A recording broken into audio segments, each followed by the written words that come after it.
Ahora, como decía antes, pues abrimos el turno de debate y comentarios que pueda haber, visiones y perspectivas de futuro, si tienen alguna pregunta o... A ver, estaban trayendo ya los micrófonos, por ahí había...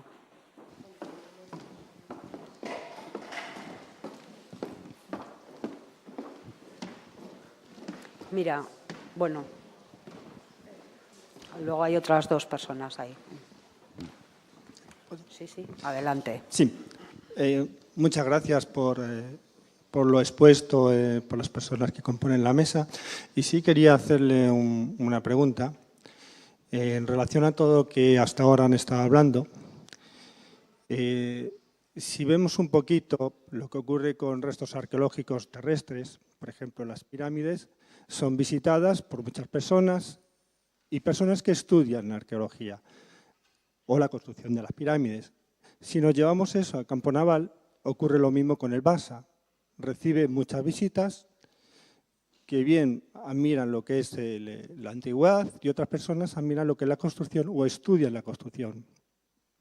Sin embargo, hasta ahora se ha estado hablando solamente de los restos que conlleva el Pecio del San José. Sin embargo, hay muchos arqueólogos que están trabajando en reconstruir cómo estaban construidos pecios antiguos de distintas épocas. El San José, además de mantener unos restos materiales que pueden ser joyas o oro y restos humanos, también constituye un resto arqueológico que, sin embargo, no se está planteando. Es como si una pirámide conlleva dentro un tesoro, la tiran abajo para coger el tesoro. Eso sería una aberración. Sin embargo, con el San José no está ocurriendo. Entonces, la pregunta sería es que no, quizás habría que hacer una estrategia paralela donde se reconozca la tecnología, la historia que conlleva la construcción de ese buque, que además en España, en el siglo XVII, finales del siglo XVII, poco se sabe de esa tecnología y de esa construcción. ¿No sería correcto llevar algo paralelo que refuerce también el que no se pueda destruir el barco sin más y los restos que hay? José María, precisamente ahora comentándolo con don José María... Creo que es lo que se está diciendo toda la mañana, que no es solo recuperar las joyas, las perlas, el oro, etcétera, sino la información, y no solo es el barco. Pero bueno, a mí me ha puesto los pelos de punta oír que van a por lo que hay ahí dentro y el barco ahí se quede. Y lo destrozarán, claro, para sacar rebuscando. Eso es un disparate. La tecnología tiene que ir mucho más allá de hacer eso ahí a toda prisa para sacar lo que se pueda. Porque hay muchas técnicas muy sofisticadas de recuperación. ¿Saben, por ejemplo, que en arqueología en tierra, yo lo he visto en Stuttgart hace no mucho, excavar un túmulo del siglo VII a.C. del que se han recuperado las telas bordadas. Eso, antes no se encontraba porque se iba con el pico, bla, bla, bla, lo que era duro, bronce, lo que era piedra, lo que era cerámica. ¿Cómo se excava una tela bordada? Bueno, no voy a entrar ahora en explicarlo, es una cosa...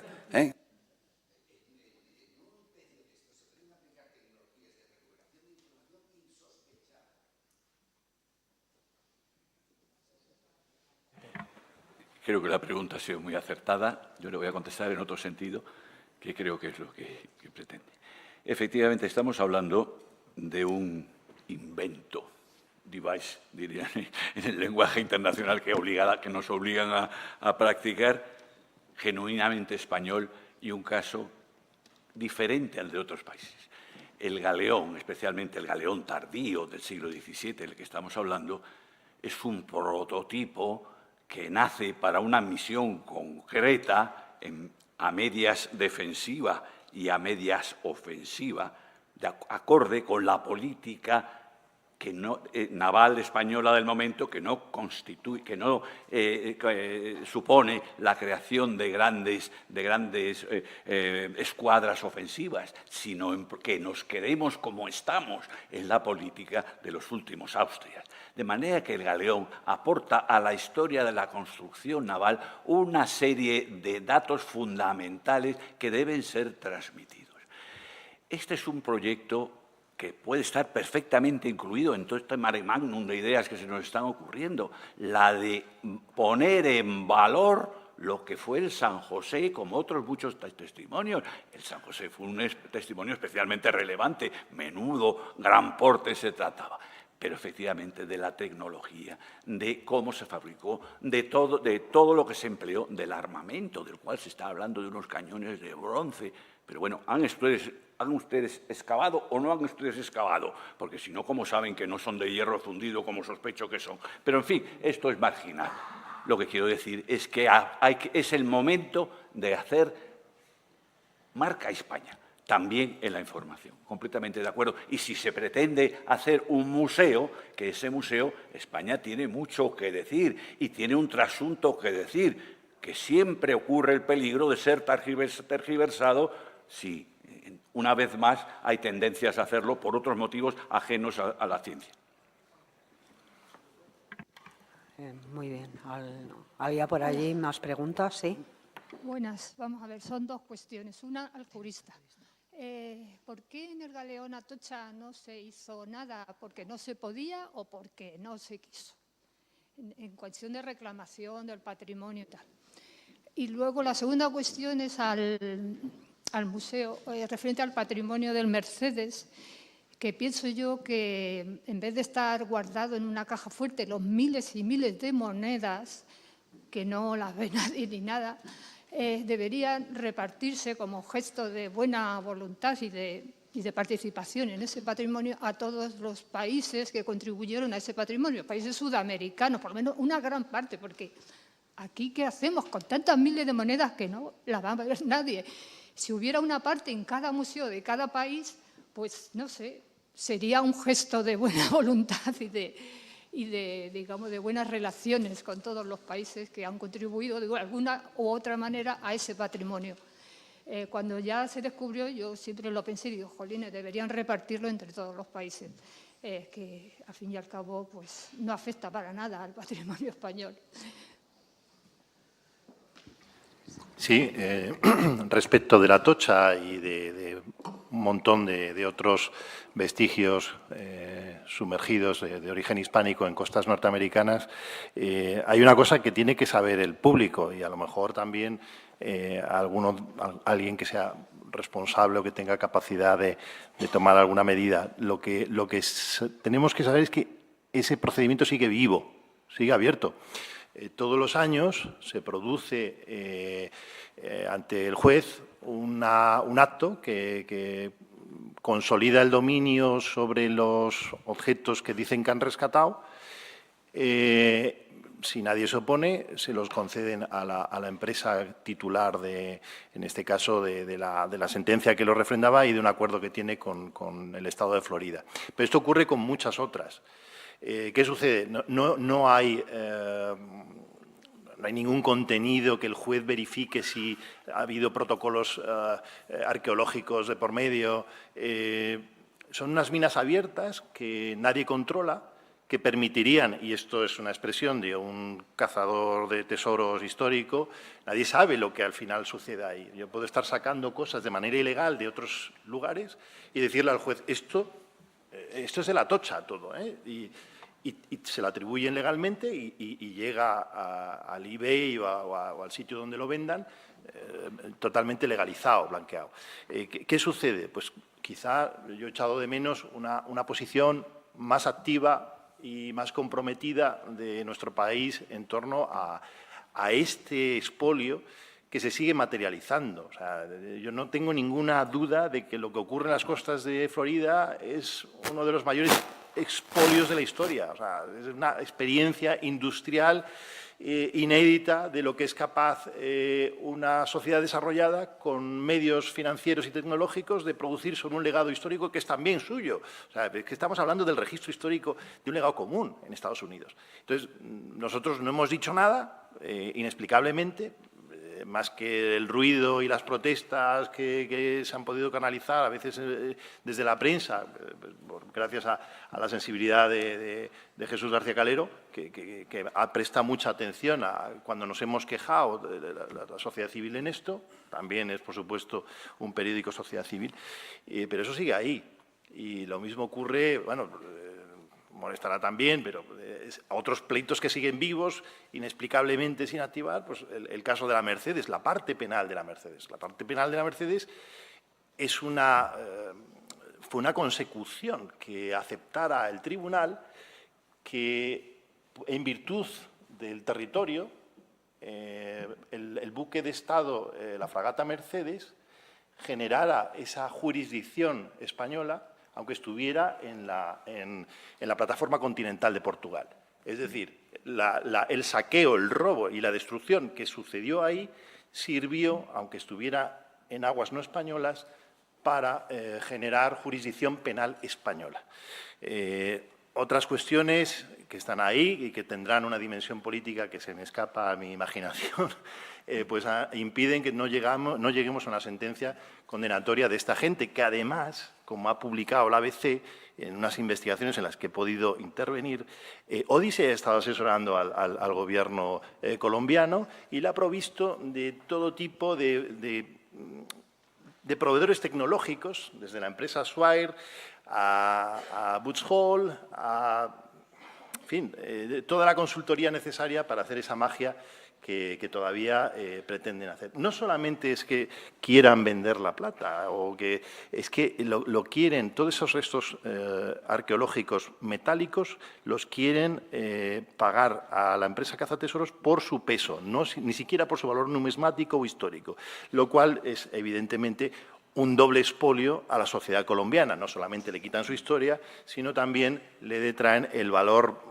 económico. Para nosotros eso no sería jurídicamente viable, pero sí lo podemos entender. Y eso es algo que pretende esos cientos y cientos de folios, difícil de desentrañar, pero que cada vez que uno se encuentra con una joyita de estas dice, por favor, ¿qué están tramando, ¿no? Y luego, pues sí, yo confieso que muchas veces nos enfrentamos a esa maraña insensata y esa evanescencia moral, ¿no? en que la forma en que el poder a veces no sabe manejar la realidad. Y por eso tiene mucho sentido que no solamente se olviden las herramientas fundamentales de las eminencias de las que disponemos, que muchas de ellas están en la academia, pero que la sociedad civil tiene un papel importante. Y es buena parte culpable esa sociedad civil de que todavía no se haya firmado ese convenio con estos destructores del patrimonio y que estemos ahí reunidos hablando de otras opciones distintas que lamentarnos por el expolio en 6 meses del galeón San José. Perdón si me he extendido mucho, Carmen.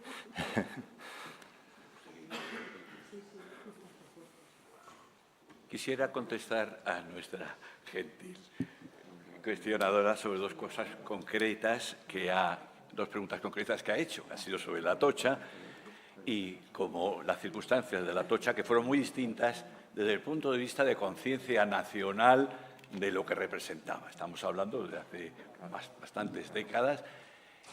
Cuando yo por entonces pues investigaba en el Archivo de Indias, me acuerdo que Mel Fisher era considerado como un héroe nacional simplemente por el hecho de haber reconocido, que la documentación toda la obtuvo en este archivo, y por el hecho de haber donado en reconocimiento una de las piezas de la artillería que todavía se conserva en esa sala privilegiada, que por cierto le pusieron una cureña a la inglesa en vez de la que originariamente tendría que tener, muy bien diferente, que sería una cureña a la española. Y respecto a la segunda propuesta, la de repartición, de entregar, si no sería más que simbólicamente, estamos hablando de una montaña de monedas apiladas que numismáticamente tienen muy poco valor. Tiene valor sobre todo desde el punto de vista de los kilos de plata, que tampoco cuesta tanto la plata. Creo que sería un gesto oportuno. Y sería un gesto oportuno precisamente por tratarse de la Mercedes, puesto que, como muy bien sabemos todos, precisamente algunos gobiernos sudamericanos pues, pretendieron obstaculizar el proceso en beneficio de España, en beneficio propio, tanto gobiernos como particulares. De manera que sería un gesto generoso en devolver las monedas, aunque ellos pues, a lo mejor hayan ido a lo suyo, en el caso concreto de la Mercedes. Devolverlas, no, compartirlas. Compartirlas. Discrepo y voy a explicar por qué. Vale, Porque yo eso ya se ha hecho. Nosotros estudiamos los objetos arqueológicos y le obtenemos información con los medios de que disponemos en cada momento. Nada prevé que dentro de 50 o 100 años ese conjunto pueda ser estudiado de otra manera. Estudiado de otra manera el conjunto, y hay que tenerlo todo para poderlo estudiar. Eso ha ocurrido. Aquí han venido 3.000 terracotas que venían de una excavación de Italia, vinieron a este museo y en un momento dado dijeron vamos a repartirlas por los museos españoles. Y repartieron las terracotas por todos los museos españoles. No hay manera de estudiar ahora el conjunto porque hay que recorrerse España entera. Estando yo aquí, dos chicos empezaron su tesis doctoral, uno en Oviedo y otro en Málaga, y dijeron de Madrid para arriba tú y de Madrid para abajo yo, pero nunca terminaron. Nunca terminaron. Es un disparate separar un conjunto que algún día podrá darnos otra información. Bueno, sí.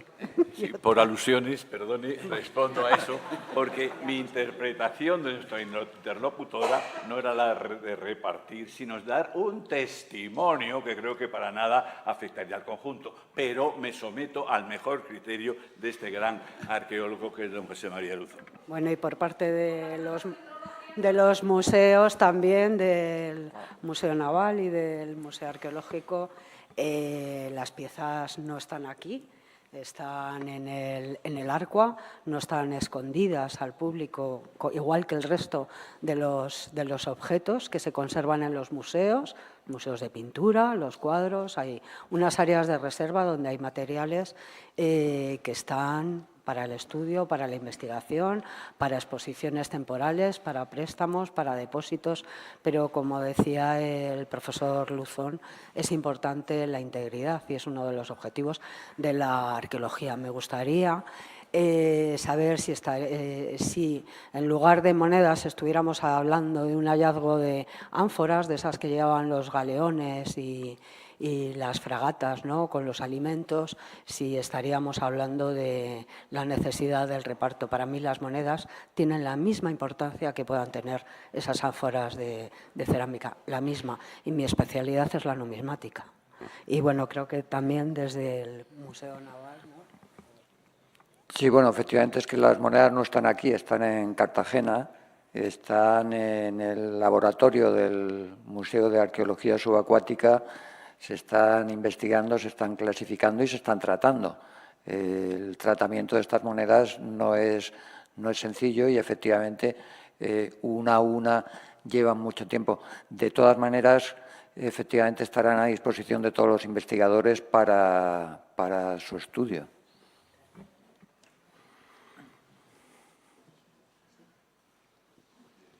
Sí, adelante. Muchas gracias. En primer lugar, quería agradecer al almirante Zumalacárregui el recuerdo en un entorno arqueológico de todos aquellos que se hundieron con los barcos. Merecen todo nuestro respeto y son unas tumbas, pues eso, que también lo merecen. Y ahora quería preguntar a don José María Lancho sobre la inmunidad soberana. ¿Qué alcance tiene? ¿A qué buques afecta? ¿A qué contenidos? Una precisión lo más acotada posible sobre ello. Va a ser, vamos, un tema muy extenso y, bueno, saludablemente polémico. Lo que sí le insisto y lamento repetirlo, yo la experiencia nos demuestra que es la herramienta más eficiente para poder enfrentarnos a esta industria. Una industria que cuando recurre a financiarse en mercados secundarios, cuando recurre a asociarse a gobiernos con más entidad, pues busca mantenerse limpia de ese tipo de rupturas, ¿no?, de la legalidad internacional. No obstante, han hecho una operación compleja, muy inteligente y concebida con unas consecuencias políticas devastadoras con el tema del galeón San José. Es decir, si Colombia crea sólidamente construida, no lo ha logrado, un antecedente con este asunto en el que la inmunidad soberana no se reconoce por un Estado potente como es Colombia, estaríamos hablando de que quedan expuestas a la explotación comercial buena parte del testimonio naval español en aguas de todo el mundo. Entonces,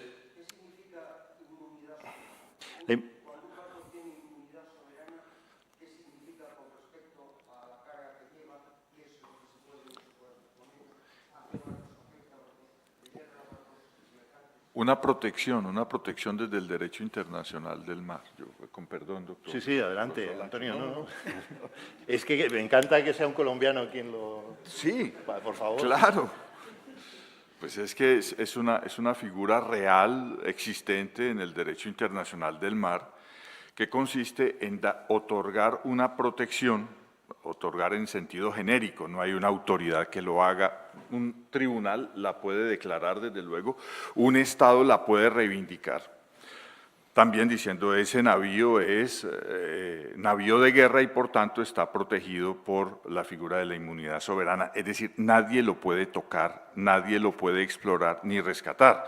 Entonces es una protección a los navíos militares, no solamente los buques, sino también las aeronaves, submarinos, ahora los drones también más modernamente tienen esa protección que está reconocida por la Convención Internacional sobre el Derecho del Mar, pero que así no lo estuviera ya es una norma, podemos decir, de derecho consuetudinario, ¿no? Yo creo que esa es una realidad. España hizo valer en forma muy inteligente, digo yo, esa inmunidad para la fragata Nuestra Señora de las Mercedes, pero a partir de ahí vienen, el profesor Lancho lo sabe, unas variaciones, discusiones, como todo en el derecho internacional y particularmente en el derecho internacional del mar, ¿no?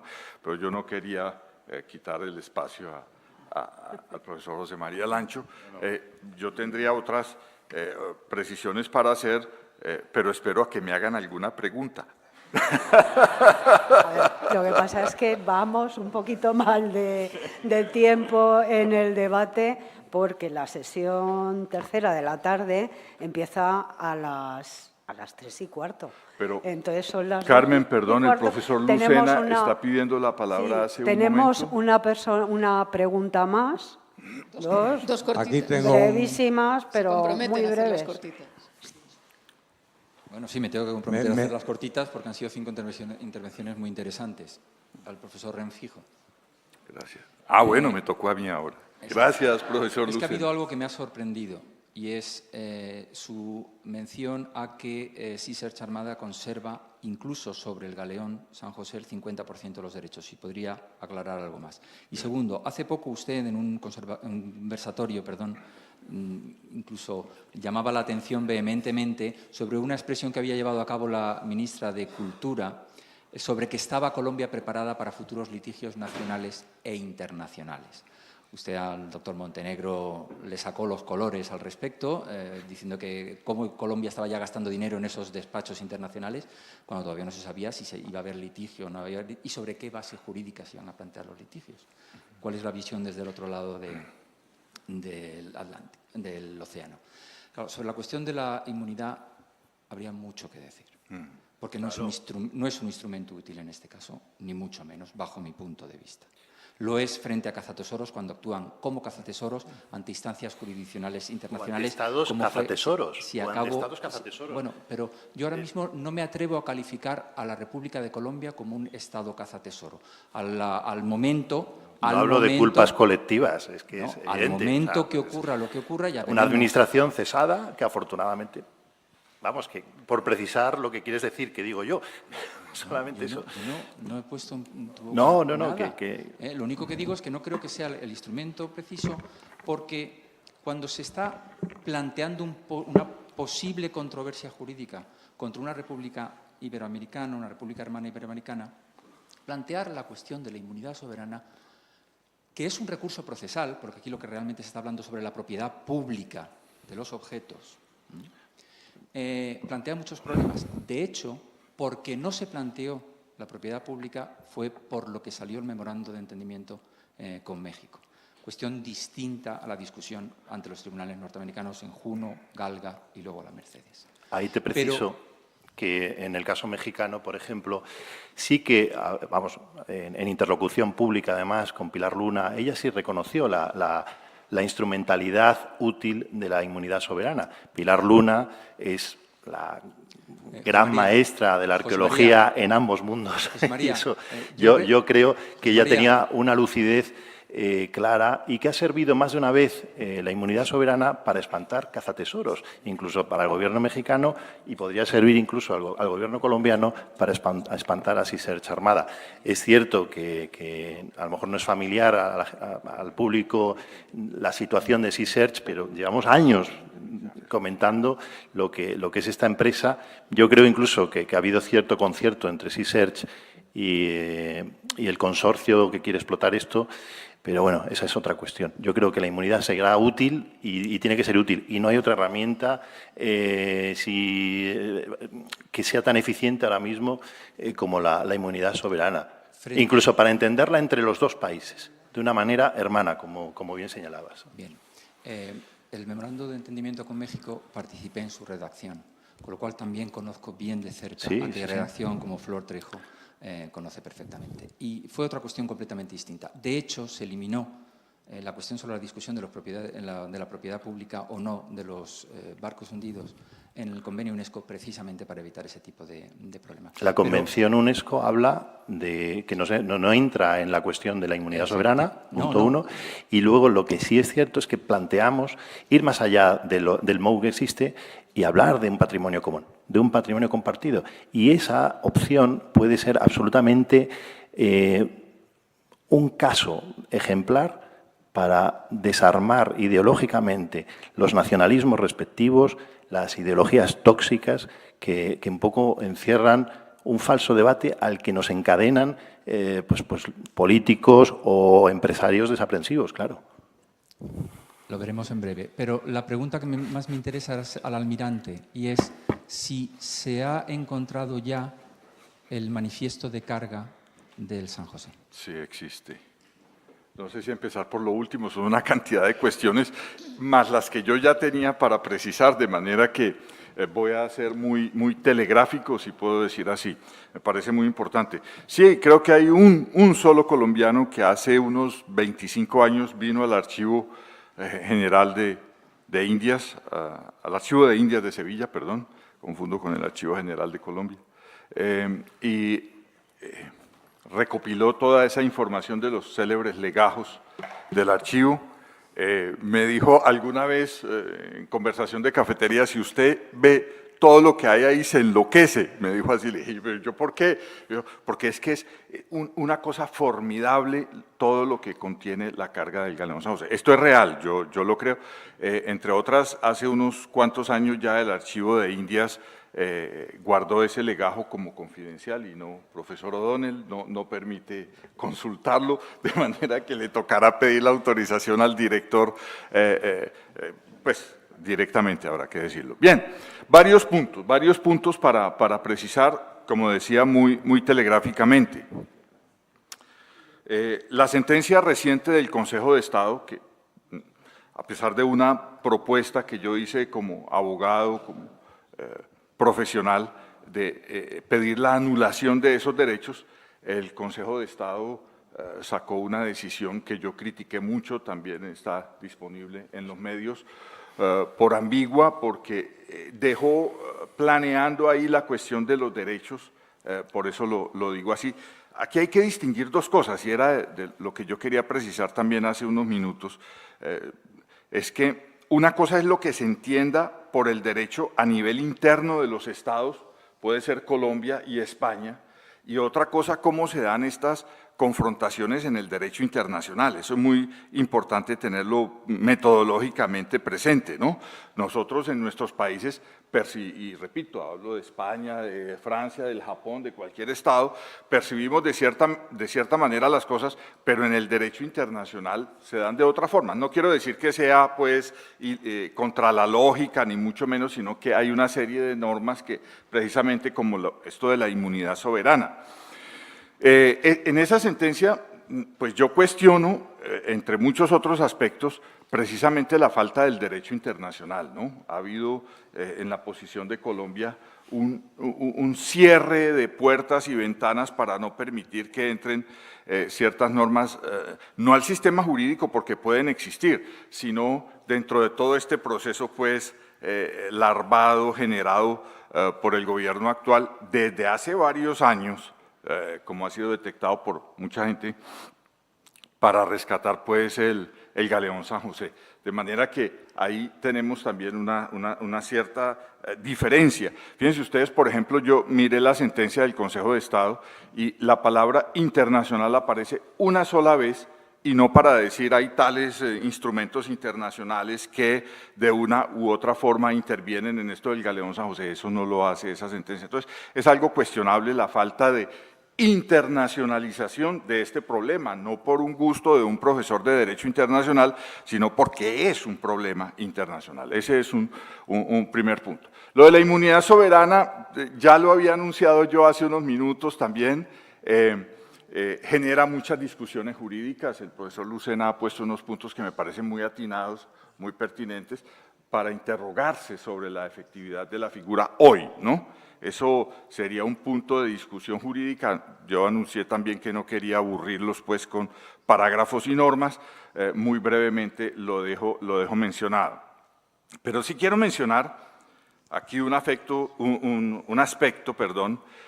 muy importante, y es el hecho de que el Galeón San José del naufragio se encuentre en mar territorial colombiano. Eso tiene una importancia jurídica fundamental para Colombia, no en sentido de los propietarios, en eso estamos de acuerdo, ¿no? De que estas monedas, como lo mencionó la directora Carmen Marcos, estas monedas para el uno, estos lingotes para el otro, de eso no se trata. Estoy hablando de obligaciones de protección frente al derecho internacional. Entonces, Colombia tiene ahí unos puntos importantes que hacen que, como decíamos anoche en medio de una discusión, de un diálogo, no discusión, un diálogo muy cordial, estemos condenados a entendernos. Estamos condenados a entendernos, Colombia y España, sobre esto. Yo quiero dejar muy bien sentado eso, y que en ese sentido son bienvenidas todas las propuestas. Aquí se trata de evitar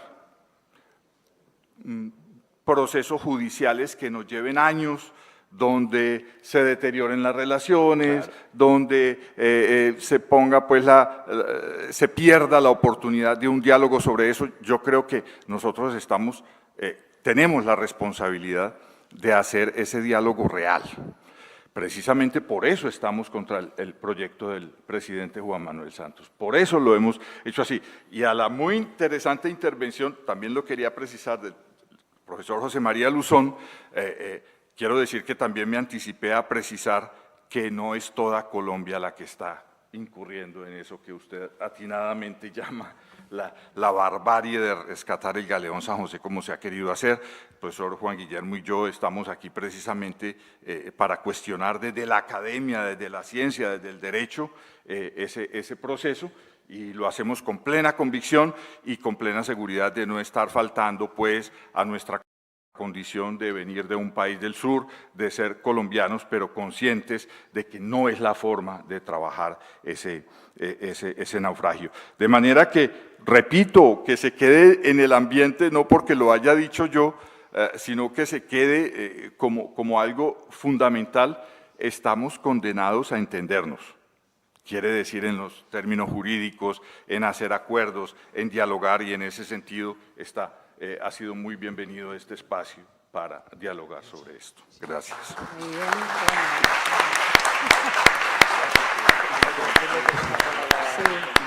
bueno. Profesor Rengifo. Sí. Profesor Rengifo. Sí, perdón. Profesor Rengifo, una última... Un momentito, porque quería dar Sí, pues, respuesta... tenía una pregunta. Perdón. Por lo que a mí concierne, yo no tengo esa información. Yo creo que no se ha encontrado, vamos, es lo que... Sí, claro que... una pregunta para el profesor Rengifo. Sí, perdón. Una pregunta muy puntual y obviamente ya para cerrar. ¿Cuáles son ya las posibilidades? ¿Las qué, perdón? Posibilidades o incluso esperanzas reales de parar todo el proceso de otorgamiento, porque esto ya es un problema de tiempo. Estamos hablando qué puede venir, lo que podría ser, pero es que hay que hablar de qué puede ser. ¿Por qué? Porque el gobierno Santos quiere dejar cerrado esto. Y esto expira, estamos hablando de semanas, de días. Y él lo quiere hacer muy rápido antes que entre el próximo gobierno. Incluso, para no entrar en detalles, el proceso de excavación es rápido. ¿Quién va a determinar qué es patrimonio y qué no es patrimonio? Lo del Consejo Nacional de Patrimonio. Pero bueno, la pregunta es qué posibilidades reales hay de pararlo. Luego vemos qué podemos hacer judicialmente, legalmente, científicamente. Pero ahora lo más importante e imperioso es poder detener lo que se está haciendo. Gracias. Sí.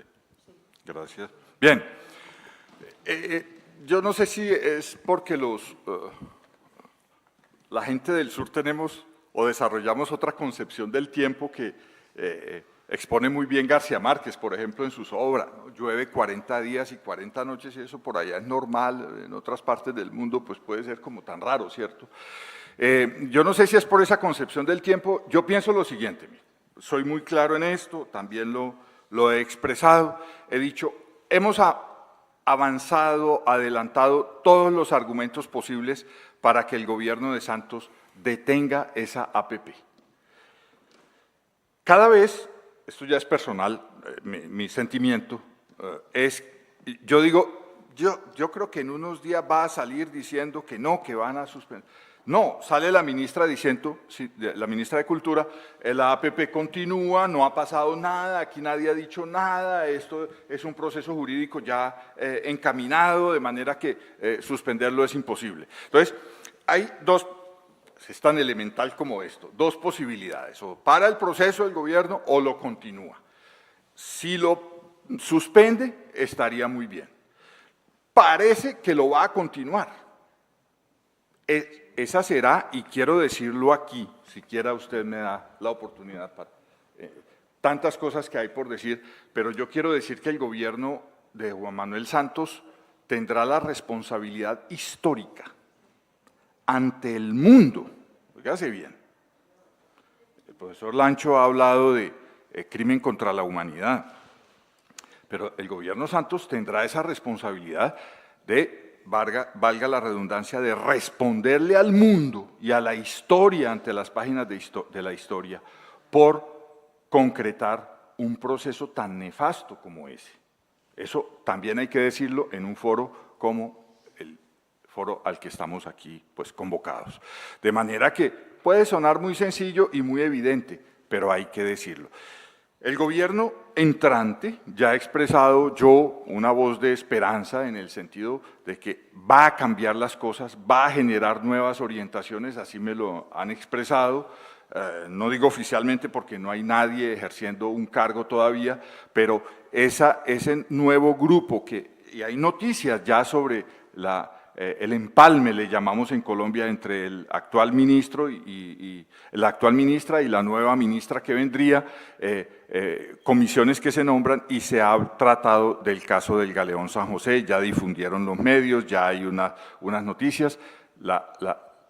Lo importante es mencionar aquí que habrá un cambio de orientaciones que ese grupo nuevo que llegaría a dirigir los asuntos culturales de Colombia quiere darle al caso del Galeón San José un giro para, casi que cito textualmente, hacer las cosas como corresponde, hacer lo que tenemos que hacer, que es respetar ese naufragio, abrir un diálogo, convocar a una conferencia internacional que ya mencioné, obviamente abierta y con apoyo de la UNESCO, para que dialoguemos sobre la forma más científica, eficiente, académica de tratar no solamente el naufragio del Galeón San José, sino los restos óseos que hay ahí, que en muy buen momento lo evocó Felipe Castro, y que es un argumento también jurídico, que tiene mucha validez y ha sido mencionado en otros procesos.